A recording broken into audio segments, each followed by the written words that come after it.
Mensagem Bíblica. Recentemente, um amigo me relatava o fato que um dos seus irmãos acredita que Deus não existe. Atribui o que existe meramente à natureza. Diante disto, eu disse: não é interessante? Na Terra tem mais de 6 bilhões de pessoas e cada uma destas tem digitais diferentes, bastante diferentes, que podem ser identificadas. Crimes são identificados por meio dos digitais. Isso dá a aparência de que nós estamos aqui meramente por acaso, produtos de uma natureza sem inteligência. Compreenda, Deus não teria a obrigação de nos fazer com digitais diferentes. Quantos de vocês têm ocupado 10 minutos olhando e estudando os seus digitais? São insignificantes para nós. Mas até nisto, Deus nos fez diferentes um do outro. Isto é muito semelhante ao que Jó enfrentou quando, no capítulo 38 de Jó, Deus vem e começa com uma série de perguntas a Jó. Uma delas foi a que nós encontramos no versículo 22. Acaso entraste nos depósitos da neve? E nós dissemos no nosso último estudo que o fato é que os flocos de neve têm organização, mas mesmo nessa organização há diferença de um floco de neve para outra. Cada uma delas é diferente. Novamente, Deus não precisaria fazer distinção entre um floco de neve e outra. Mas na sua imensa sabedoria, Ele se agradou de demonstrar esta sabedoria a nós, para que nós chegássemos a admirar da sua grandeza. Bem, o fato é que Deus continua então falando de diversas outras coisas a Jó. Nos versículos 24 a 29, Deus relata a Jó o fato que ele é soberano e ele tem domínio sobre a chuva e o relâmpago. Depois, Deus também diz nos versículos 29 e 30 que ele tem controle sobre o gelo. Nos versículos 31 a 33, Deus chama a atenção de Jó a algumas das estrelas e de suas constelações. E pergunta a Jó se é ele que coloca cada uma das estrelas no seu lugar. Obviamente, não sendo Jó que tem domínio sobre estes. Jó 38 e 34 diz: podes levantar a tua voz até as nuvens, para que a abundância das águas te cubra? Ou ordenas aos relâmpagos que saiam e te digam: eis-nos aqui? E se Deus faz esta pergunta a Jó, para que é? Para que Jó compreenda que ele não tem este domínio. Quantas vezes nós, especialmente vocês que plantam aí no sertão, quantas vezes você não gostaria de poder levantar a sua voz ao céu e pedir ou melhor, ordenar uma nuvem que solte chuva sobre o seu campo sedento de água? Mas nós não temos essa capacidade. E Deus está relatando a Jó: mas Jó, compreenda, eu tenho isto. Não somente Deus tem domínio sobre estas coisas da natureza, mas na continuação nós vemos a partir do versículo 39, Deus também tem domínio sobre os animais. Ele fala primeiramente acerca dos leões. Depois também menciona os corvos. E Deus menciona aqui o fato que Ele sustenta estes animais, dando-lhes o alimento necessário. Deus passa a falar sobre as cabras, no capítulo 39, versículo 1. Depois passa a falar do veado, do jumento, do boi, da avestruz, do grande e poderoso cavalo, nos versículos 19 a 25. E depois ele fala no versículo 26 do capítulo 39, ele diz: ou é pela tua inteligência que voa o falcão. E Deus fala também sobre a águia. Cada um destes animais diferente um do outro, muitos deles com coisas muito interessantes quanto às suas capacidades. E Deus traça tudo isso diante de Jó a fim de levá-lo a compreender que Deus é que tem domínio sobre essas coisas. Ele tem imensa sabedoria em ter tido a capacidade de criar tudo isto. E não somente isto, mas ele o fez ainda, a Bíblia relata, dentro de um período de 6 dias de 24 horas.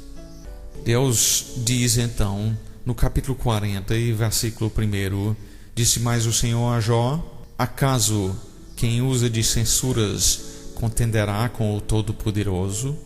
Quem assim argue a Deus, que responda. Deus está dizendo a Jó então: Jó, você tem me censurado, você tem me criticado, você tem dito que eu não tenho feito o que é certo. Então me responda as perguntas que te fiz. E diante disto, Jó se acha pequeno. A vez que eu mais me senti pequeno aqui nesta terra foi no ano de 1974, quando viajava na região do Amazonas. Nós viajamos daqui até Santarém, no estado de Pará, uma cidade que fica entre Belém e Manaus, no Rio. Nós viajamos até lá de ônibus. E honestamente eu fiquei muito impressionado da grandeza da criação que Deus havia feito. Acostumado com o sertão aqui seco, rios imensos lá. Não somente o Amazonas, mas vários outros rios que entram dentro do Amazonas. De tal maneira que até cerca de 3.000 quilômetros do mar para dentro do rio, isto é, ainda no tempo que me disseram que era tempo do rio mais baixo, estava subindo um navio destes que andam no mar, ia subir mais uns 500 quilômetros ou mais para dentro do Peru. Imensidão de água. Mas não somente isto, borboletas viajando dentro daquela abertura na floresta que era a estrada. E milhões de borboletas, tanto que nós precisávamos parar o ônibus de vez em quando para com a vassoura varrer o radiador, tão entupido estava de borboletas que o ar não circulava e não resfriava o motor. As árvores e aquela imensidão da mata, viajando dentro assim por ônibus, depois viajando de navio no rio e depois ainda por cima daquilo num pequeno voo de avião. E neste tempo eu me senti imensamente pequeno. Saiba que era isto que Deus estava fazendo com Jó neste momento. E Deus fez aquilo comigo. Um vídeo não comunica isto. A gente andando dentro é que pode sentir-se assim tão pequeno. Mas não foi o propósito de Deus comigo de me fazer pequeno no sentido de me desvalorizar. Ainda no meio daquilo, Deus me lembrou do fato que Ele mandou o seu Filho, Jesus Cristo, a este mundo para morrer por mim, um pecador, para me salvar do meu pecado, da morte, da desgraça que o meu pecado merecia. Sim, muito pequeno, mas ainda valorizado por causa daquilo que Jesus fez. Como diz em João capítulo 3 e versículo 16. Foi um versículo que eu me lembrei naquele tempo. Porque Deus amou o mundo de tal maneira que deu o seu Filho unigênito, para que todo o que nele crê não pereça, mas tenha a vida eterna. E realmente é isto que Jó está sentindo agora, quando Deus o chama a prestar contas. Jó diz então no capítulo 40, versículos 3 a 5, sou indigno. Que te responderia eu? Ponho a mão na boca. Uma vez falei e não replicarei. Aliás, 2 vezes, porém não prosseguirei. Que é que Jó está dizendo? Deus, você é tão grande. Eu não sei responder às suas perguntas. Por isso, para mim, é melhor ficar calado do que andar dizendo besteira. Mas Deus não terminou ainda. Jó está começando a sentir-se no seu próprio e devido lugar. Mas ele não tem se humilhado ainda o suficiente. Deus continua no capítulo 40, dizendo: cinge agora os lombos como homem. Eu te perguntarei e tu me responderás. Acaso anularás tu de fato o meu juízo? Ou me condenarás para te justificares? Ou tens braço como Deus? Ou podes trovejar com a voz como ele o faz? E com tudo isso, Deus então prossegue em elaborar mais sobre a sua grandeza. Deus pergunta a ele se ele é todo-poderoso, nos versículos 9 a 14 do capítulo 40. Jó poderia fazer tudo o que Deus faz, e obviamente a implicação é que se ele pode, então deve começar, porque até aqui ele não tem feito isto. A partir do versículo 15, Deus ensina mais a Jó. Deus chama a atenção dele a um imenso animal. Em termos da palavra hebraica, a palavra é behemoth.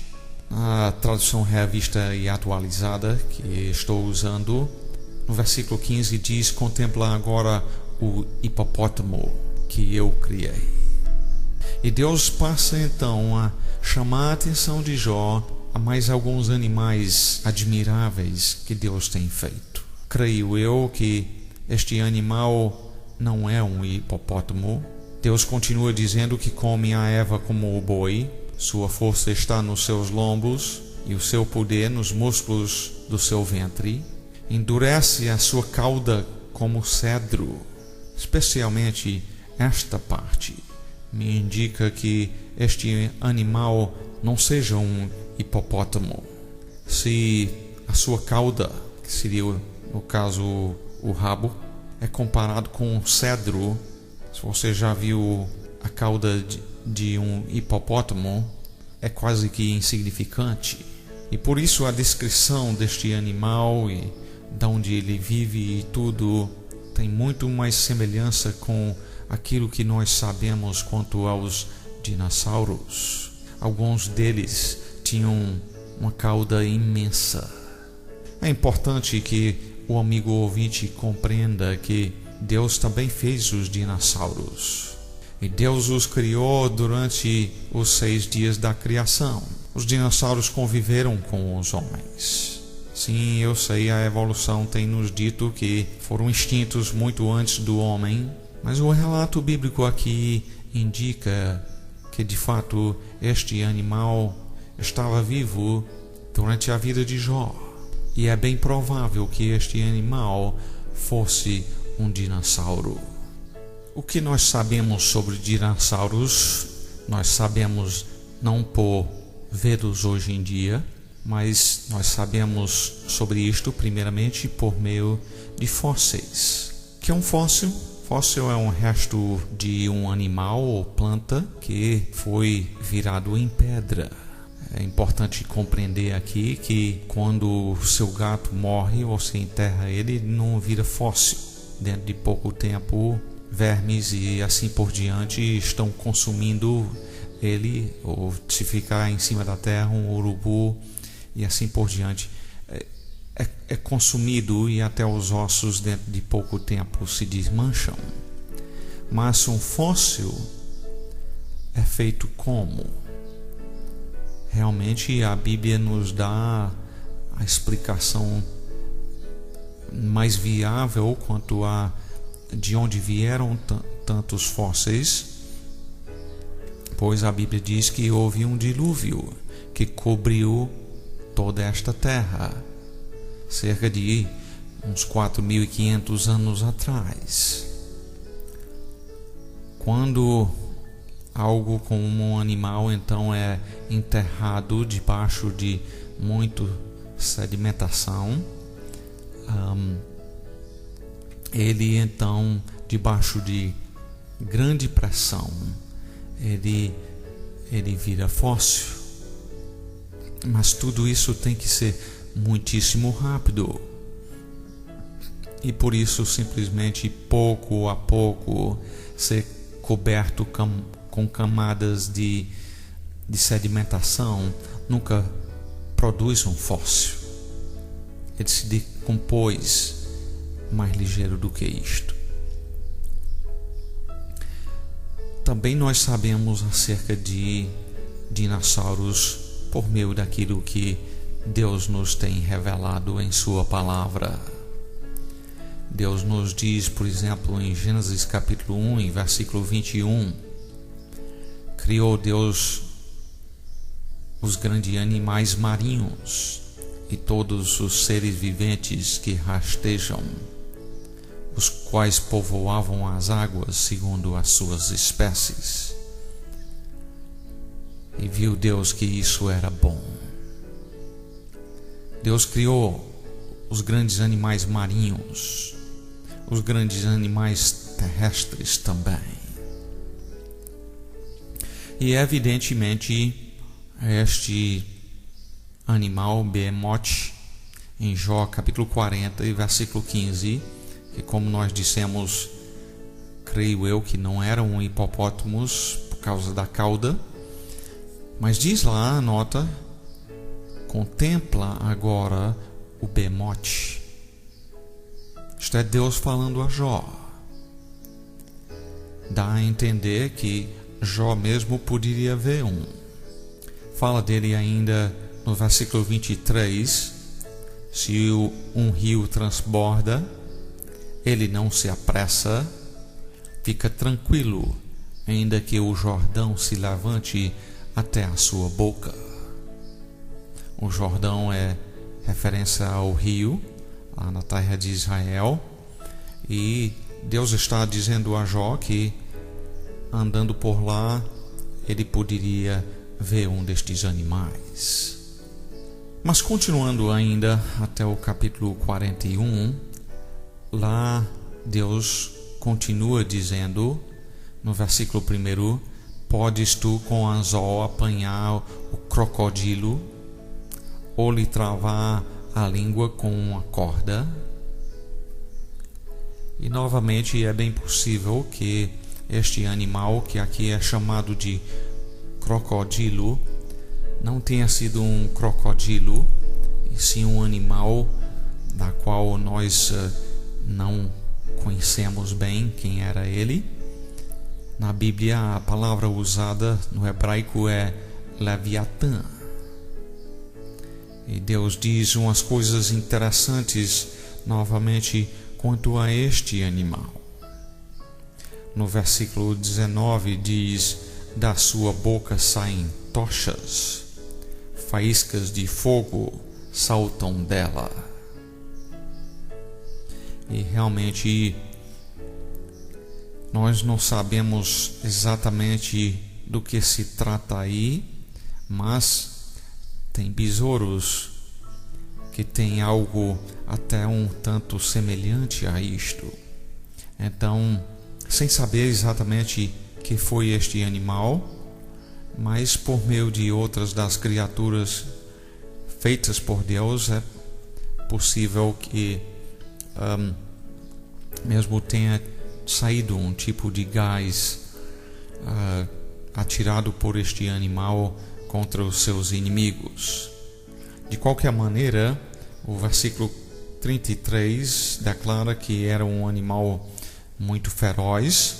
Deus diz: na terra não tem ele igual, pois foi feito para nunca ter medo. E quando Deus diz foi feito para nunca ter medo, Ele está dizendo: eu o criei assim. Deus realmente chama a atenção a várias coisas quanto a este animal. Ele tinha como que umas escamas, e entre estes Deus diz que nem o ar não penetra. Obviamente muito perto uma da outra.